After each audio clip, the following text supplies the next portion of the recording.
ஒரு நிமிட கதை. ஒரே ஒரு நாள் கூட ஆபீஸுக்கு லேட்டாக வந்ததில்லை குமார்.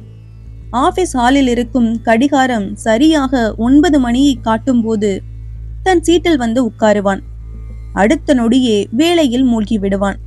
டீ டைம் 15 நிமிடங்கள் என்றால் அதை தாண்டி ஒரே ஒரு நிமிடம் கூட வெட்டி பேச்சு பேசியதில்லை. லஞ்ச் நேரத்திலும் அப்படித்தான்.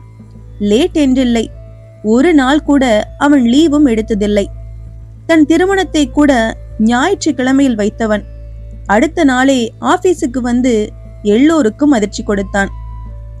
திருமணத்துக்கு ஆபீஸ் விதிப்படியே 15 நாள் லீவ் எடுக்கலாம் என மேனேஜர் எடுத்து சொல்லியும் கேட்பதாக இல்லை. ஜடம் என்றும் சாமியார் என்றும் பிழைக்க தெரியாதவன் என்றும் ஆளாளுக்கு கிண்டல் செய்து சலித்து போனார்கள். ஆனால் வரும் மேனேஜர்களுக்கு குமாரை ரொம்ப பிடிக்கும். எவ்வளவு வேலை கொடுத்தாலும் சலிக்காமல் செய்வான். இப்படியே 30 ஆண்டுகள் உருண்டோட ஒரு நாள் காலை 9 மணி அடித்தும் குமார் வரவில்லை. எல்லோருக்கும் ஆச்சரியம்.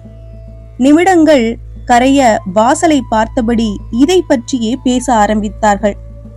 சமீபத்தில் தான் வந்திருந்த சிடுமூஞ்சி மேனேஜர் லேட்டாக வருபவர்களை காய்ச்சி எடுப்பார்.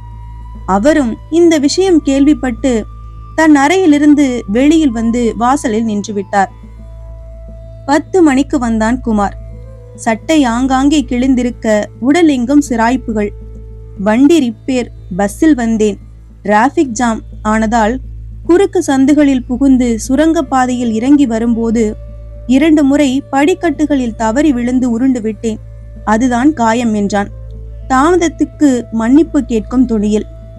படிக்கட்டுகளில் நடப்பதை விட உருண்டு வந்தால் சீக்கிரமே வந்திருக்கலாமே, அதற்கா 1 மணி நேரம் ஆனது என சிடுசிடுத்தார் மேனேஜர். தவறே செய்யாதவர்கள் எப்போதாவது செய்யும் தவறு பெரிதாக பார்க்கப்படும்.